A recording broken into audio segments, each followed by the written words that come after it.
My name's Sebastian Conn. I'm a senior community development manager with MCE. I've been with MCE for about 4 years, and in my role, I oversee a team that serves as community and local government liaisons to our 37 communities that we serve around the Bay Area. And with these types of presentations, I'm really big on just level setting and making sure that we have shared definitions. So I think most of you are familiar with the CCA model of government, but for those that are not, CCAs are joint powers authorities that allow local governments to procure and provide electricity to their communities. And I'm really excited to be here today because when me and my team are out in the community, one of the top themes that we come across is going all electric. And we can transition to the next slide. And I think in the discussions that I have in the community with partners and local staff, there is a recognition that as we shift to all electric environment, things like extreme weather, aging infrastructure, and increased demand can strain grid reliability. And drawing from my own personal experience, I've noticed that people often frame those discussions about electric reliability with a focus on scarcity and limitations. Like, can the grid even support all of these new electric appliances? And it makes it challenging to envision an all-electric future. And I would guess that many of you online today and in the room have had very similar conversations in your professional and personal life. And I think acknowledging limitations is crucial. It's part of how we build trust as local government partners. And the issues related to the grid have been well documented. But I also think it's imperative that we highlight the fact that collaborative, community-driven solutions are actively underway to address reliability and resilience. And so with that, my goal today with my presentation is to really showcase real-world examples at MCE that reinforce the case for a reliable all-electric future and how community choice energy providers are thinking about these issues in serving our communities. So next slide, please. All right, so just a quick background on community choice in California. Again, as a refresher, CCAs are programs that allow local governments to procure and provide electricity to residents and businesses within their communities. Now, MCE was the first CCA in the state of California. We were formed in 2008 and began serving customers in BayREN County in 2010. But since then, the evolution of CCAs and their role in shaping California's energy landscape has been incredibly profound. You see the map here of all of the existing CCAs in the state, as well as communities that are prospectively joining a CCA. There's more than 200 jurisdictions in California that are served by a CCA now, and collectively we serve about 14 million customers.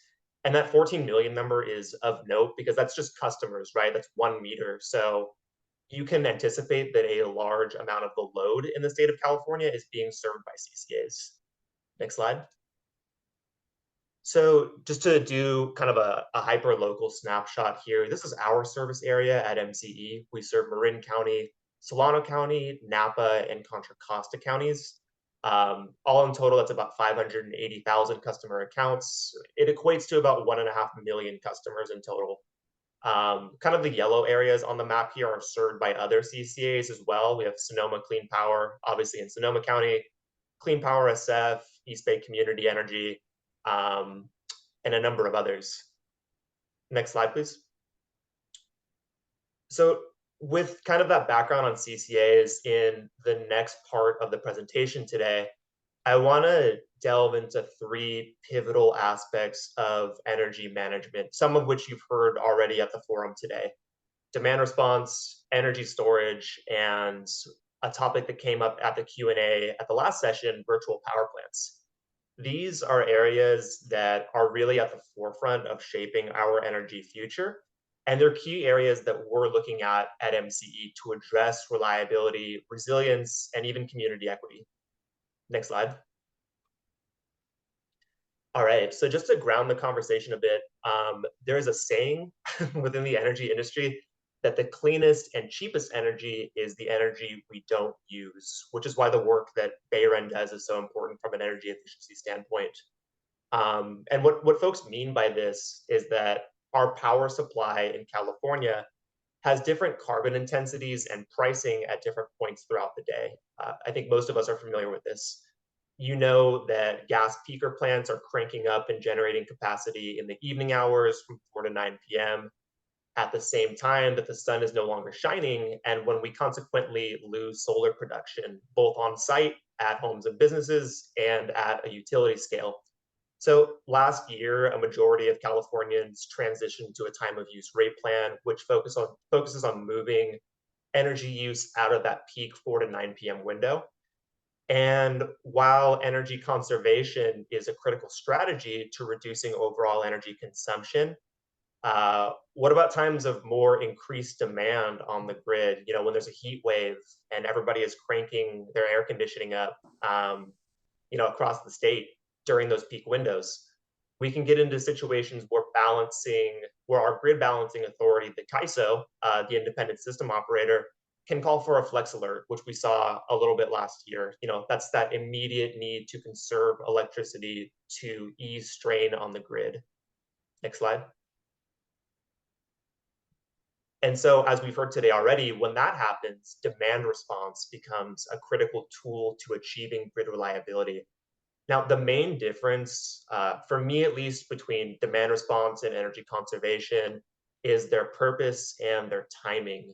Unlike energy conservation with the time of use rates that we saw in the previous slide, um, demand response focuses on urgent short-term adjustments that need to be made to balance electricity usage.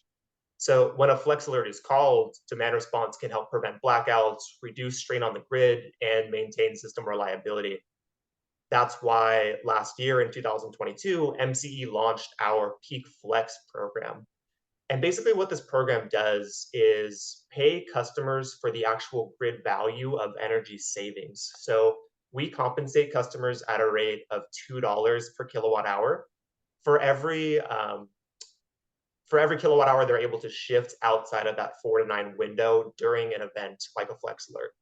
And we're agnostic as to how customers implement demand response strategies.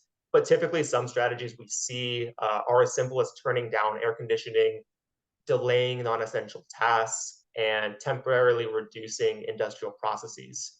And if you all remember last September, we had that period of a week and a half for 9 days straight where the CAISO was calling for flex alerts. And through our program, one of the very successful case studies was Contra Costa County, one of our customers that enrolled in our Peak Flex program.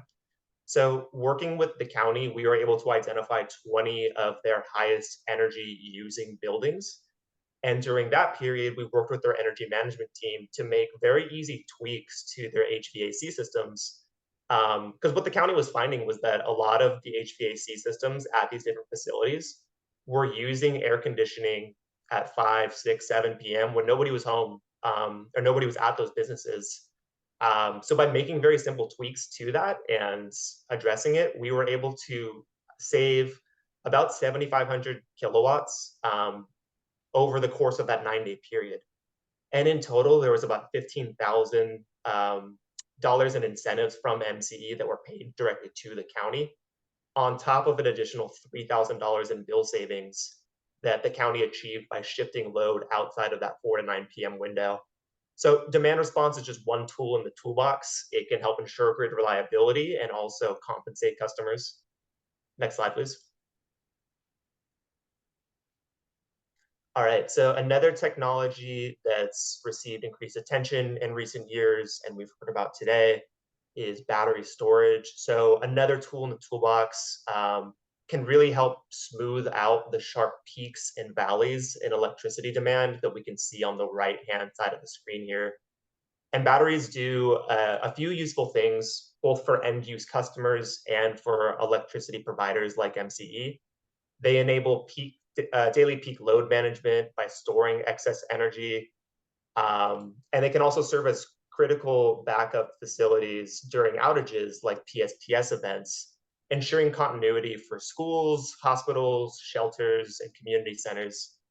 And one item that's not listed here that I think it's important to call out is, and we'll get into this a little bit more today with the idea of the virtual power plant, but really empowering community facilities to be more energy independent and reducing their reliance on centralized power generation. Batteries really enable customers to have more control and visibility into their own energy needs. And that's a trend that we expect to continue. Next slide, please. So on that theme, I do want to provide a quick case study in MCE's service area. This is our solar plus storage pilot program, which provided backup power to critical community facilities. And really the goal with our energy storage program is to develop and implement dispatchable behind the meter battery energy storage systems in partnership with customers, and really prioritizing those that are located in state designated low income and disadvantaged communities. One of the partners that we worked most closely with on this program was Pittsburgh Unified School District in Contra Costa County. And if any of you are familiar with CalEnviroScreen, with the State Office of Environmental Health hazard assessment, it's a tool that kind of addresses the communities with the most environmental impact related to emissions, right? And Pittsburgh actually ranks really high in terms of pollution burden, greenhouse gas emissions, and significant socioeconomic challenges. And despite all of that, Pittsburgh Unified has been a really great example of a school district that's going above and beyond to reduce their carbon footprint and achieving energy equity for their students and the larger community. They've installed solar at all at all of their school sites. They've installed 22 electric vehicle charging stations at all of their district campuses and 2 all-electric full-size school buses. And so it made perfect sense for MCE to partner with PUSD to continue to build upon these initiatives. So that's why, in partnership with PUSD, we are installing 10 backup battery storage units at the schools across the district that will be paired with 2 megawatts of on-site solar.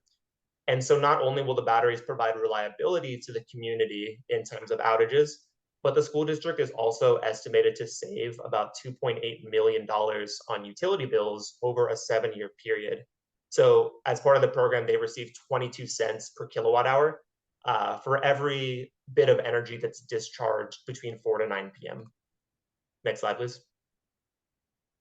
All right, so I heard VPP, virtual power plants, mentioned earlier, and I want to get into that now. So batteries are incredibly useful for reliability, resilience, and bill savings, which naturally kind of leads to a question of how do we get these technologies communicating with one another, and how can they collectively provide grid services? Which is a great question, and we hear a lot of emphasis about microgrids, but another technology that I don't hear mentioned nearly enough is the virtual power plant. So in addition to standalone battery storage at critical communities like Pittsburgh Unified, MCE is also thinking a lot about virtual power plants and their role in grid reliability. So just to level set a bit, VPPs are decentralized systems. It's a power source that's made up of multiple smaller, geographically dispersed energy assets. And typically when we think of the grid, you think of a generation source like a solar farm or a gas peaker plant that's tied into the grid with electricity flowing over transmission and distribution lines, ultimately arriving at a home or a business. VPPs are different. They're a sophisticated energy management system that optimizes generation and consumption of electricity in real time from a variety of different sources. So let's say you have a home with state-of-the-art energy efficient technologies. You have solar on your roof, you have battery storage, you have a smart thermostat. That's great. That home is reliable and resilient, but it's only one home. So what if homes were able to collaborate through software to manage peak loads and dispatch power to the grid without the need for new capital infrastructure interconnecting all of those facilities? That's kind of the idea with a VPP. Next slide, please. So